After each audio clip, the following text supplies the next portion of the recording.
high ground aside, whatever, like you... High ground aside. Yeah. Listen, you were holding your own until, I'm saying he cheated. He took the high ground.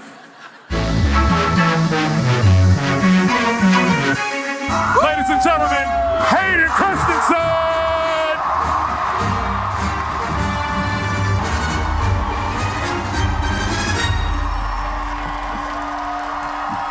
Hayden, my man, how are you doing tonight, man? How's life? Doing great, man. Good. Yeah, good. so good. Yes. I love getting to come to these conventions, but this one has been especially special. You guys have been so kind today, and it's been so nice to meet so many of you. I gotta jump right into this. Darth Vader, literally one of the most prolific villains in all of pop culture. When you get the opportunity to play like both this innocent piece of him and then his descent from that innocence, what does that do for you as an actor? It's just been, such an honor to get to play Anakin and Darth Vader. That's right. I was enamored with Darth Vader as a kid, and so to get to sort of bring to life the man that Anakin was, and then sort of make that transition into Darth Vader was just such a privilege. Mm-hmm. I love getting to continue with it still today. It's been just so much fun getting to come back to Star Wars and yes, and that's right, and do more with Anakin yes, and more with Darth Vader. So I love every second of it.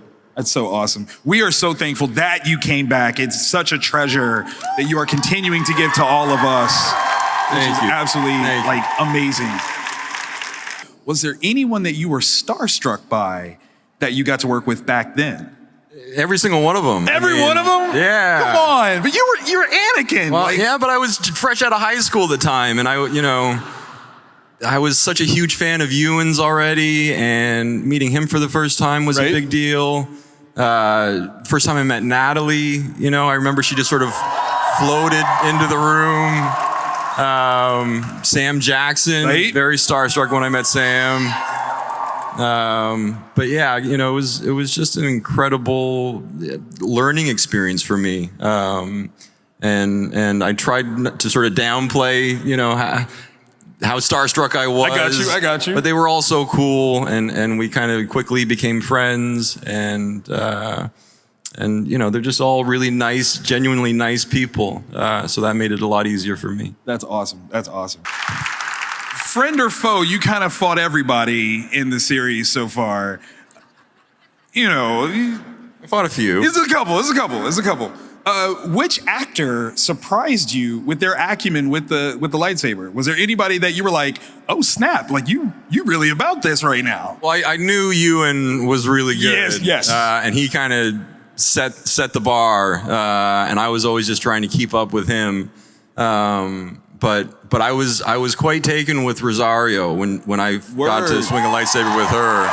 She was surprisingly good, and with two lightsabers, that's another level. It's very difficult to do two at the same time, and she made it look easy. That's awesome. Yeah, so she was great. Okay. Was there somebody that you didn't get to fight that you wish you got to fight? Yoda. Oh! You see him in episode 3, and he's just buzzing all over the place. That would have been a fun fight, I think. Returning for Ahsoka and Obi-Wan shows that there's still so much of Anakin's story left untold. If there was an opportunity to do a Vader spin-off or solo feature, would you be up for that? 100%, yeah. Oh, come on. Let the Disney gods hear our plea. Please. I would love to, yeah. So if the powers that be decide that that's something that they want to see, I would be there in a heartbeat. I love it. That would be amazing. I did ask you in this one, and I definitely got to ask you, of all the Star Wars installments that you're not a part of, what's your favorite? Well, from the original trilogy, I was always a big Empire fan. Okay. And from some of the more recent films, I loved Rogue One. I thought that, for me, really kind of captured the essence of what Star Wars is meant to be. And, right. And I loved how they portrayed Darth Vader in that film too. So yeah, probably that one. Okay. Do we have any Rogue One fans up in here? Okay. That scene at the end with Vader in the corridor, how did that make you feel as a Vader actor? Were you excited? Did it make you feel like a kid again? Or were you at all jealous that you weren't doing that particular scene? No, I was just happy to see it. I was proud, okay. I guess. That's what it is. I like that. I mean, there are so many different people that have contributed to this character, and I'm just one of them. And I loved what they did, and I was excited to see it. Absolutely. Yeah. One of the best ones, let's be specific. You are fantastic in your portrayal of Anakin and Vader. One of the best. Absolutely. We've got a couple of pre-submitted questions I want to shoot at you here. We've got from Ricky. Ricky wants to know, how did you approach the challenge of portraying the characters at different stages of their lives? Was it something that you really kind of had to dig into yourself and see them differently? Or was it just kind of natural with the story? It's just kind of natural with the story, you know. I think the character arc is one of the most incredible character arcs in cinema, if I can be so bold to say. Yes. And it's just very, you know, thoughtfully crafted. And for me, I'm always kind of playing Anakin, and it's just sort of what his motivation is, what he's dealing with. But I'm always sort of going back to kind of just the emotional core of how I see the character. Mm-hmm. Well said. Absolutely. This one's from Dana. Dana wants to know, what can you tell us about your experience on, Star Wars and the physicality of the lightsaber duels, your approach to playing Anakin or Darth Vader, and the impact that Star Wars films have had completely on your life? There's a few, there's some few questions in there. The physicality of the character it's so important for my portrayal is sort of feeling physically fit to play him. Of course. And getting to swing a lightsaber has always kind of been one of my favorite parts of playing Anakin. And that's some of the stuff I have the most fun with. But you know, it's months of training that go into it. And that's a really important process to just sort of like starting to really feel the character is, you know, after like a couple of months of swinging a lightsaber, you feel, you know, you're in feel there. it. Yeah. I love that. And yeah, so I really enjoy that part of it. What was the other? So the other part was the impact that Star Wars films have had on your life. That's a huge question. Hard to sort of really put that into words. It's been immense. Absolutely. Star Wars has had such a massive impact on my life. Getting to be here with all of you is such a meaningful thing for me. Absolutely. And I owe it all to Star Wars and to George Lucas, and it's something that I'm very grateful for. And I hope to get to continue with it and continue to, you know, come to these conventions and share this experience with all of you. 1,000,000%. And we thank you for the impact that you've given us through Star Wars, the impact that you've made on our lives. We appreciate you for that. Sincerely. Thank you. Of course. This one's from Chris. Chris wants to know, did you ever imagine the level of impact and legacy the prequels would have on fans? Obviously, you start off with, you know, the original trilogy, diehards, right? But the prequels have held their own, and it's been fantastic to see new generations find them. Yeah, it's really been just a really beautiful experience, getting to sort of see the affection that you all have for those films. You know, when we were making them, it was what we hoped for. We hoped that we could create something that would resonate on sort of the same level as the original trilogy.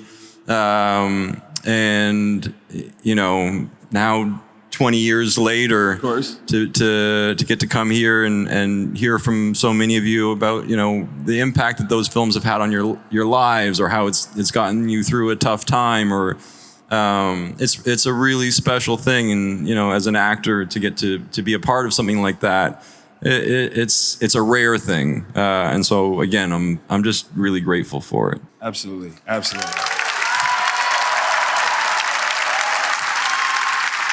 The sense of brotherhood that you shared with Ewan, it's obvious. Like, we see it all the way. This question from Lynette wants to know, did you ever prank him or anyone else on set during the filming of the prequels? I don't know that I did. I mean, Ewan was always making me laugh. You know, I don't know that there was any pranks that we were pulling on each other. Okay. I went through a period where, because we filmed those films in Sydney, Australia, and I was renting an apartment right on Bondi Beach, and I was very close with Jet Lucas, George's son, okay. and he would come over on the weekends, and we'd hang out and play video games, and we started. It's not really a prank, but we started getting into like a water balloon phase where we would kind of, you know, hit people with water balloons as they were passing by, and I kind of got away with it, I guess. And then Nick Gillard, the stunt choreographer of the prequels, he got in on it too, and he was in an apartment right next to me, or very close by, and our balconies were within throwing distance of each other, and so we used to, you know, try to get each other when we were out on the balcony or something like that. That is awesome. Now, I have to ask, like, the people that you were randomly hitting, statute of limitations should be up by now. Were these people that you were working with, or just random passersby? No, most of them. There was a restaurant across the street, and it was like the valet. They took a lot of water balloons, and eventually they figured out that it was me, and they just kind of played along, I think.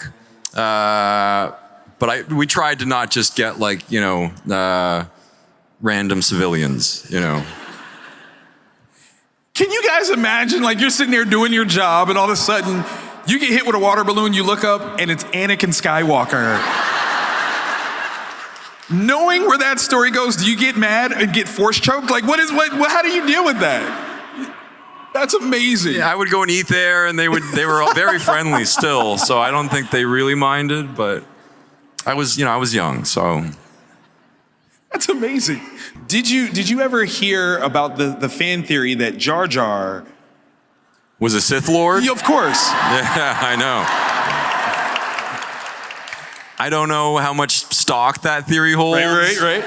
But I've seen some very impressive artwork that's super sinister and a little scary. Yeah. A little bit. Yeah, I like it. Okay. This seems mean too. Best place for an epic duel, a lava field, or a walkway high above an endless pit? It's a lava field. Okay. Lava field. I mean, you know, if you're gonna do it. I mean, it's pretty epic. Yes. Yeah. You know, like, high ground aside, whatever, like you. High ground aside. Yeah. Listen, you were holding your own until, I'm saying he cheated. He took the high ground. He didn't just stand there and fight you like come on, you just wanted that one-on-one. And he was like, oh, I'm going to stand up here and see, that's just messed up. Yeah, and then Anakin got a little overconfident. He was like, I'm going to show him. And it just didn't work out very well for him. No. But yeah, lava field, Mustafar for sure. Okay, that's what it is. I like it. This last one might seem obvious, but maybe not. Would you rather join the rebellion or fight for the Empire? I think I have to say fight for the Empire. Right? So very well said. Ladies and gentlemen, I need y'all to join me in thanking Hayden Christensen for joining us tonight. Hayden, you have made this entire crowd so happy. Thank you so very much for all that you've given us in this franchise and beyond. You're amazing. Thank all of you. Thank you so much. I really appreciate it. Fan Expo Boston, make some noise one more time for Hayden Christensen.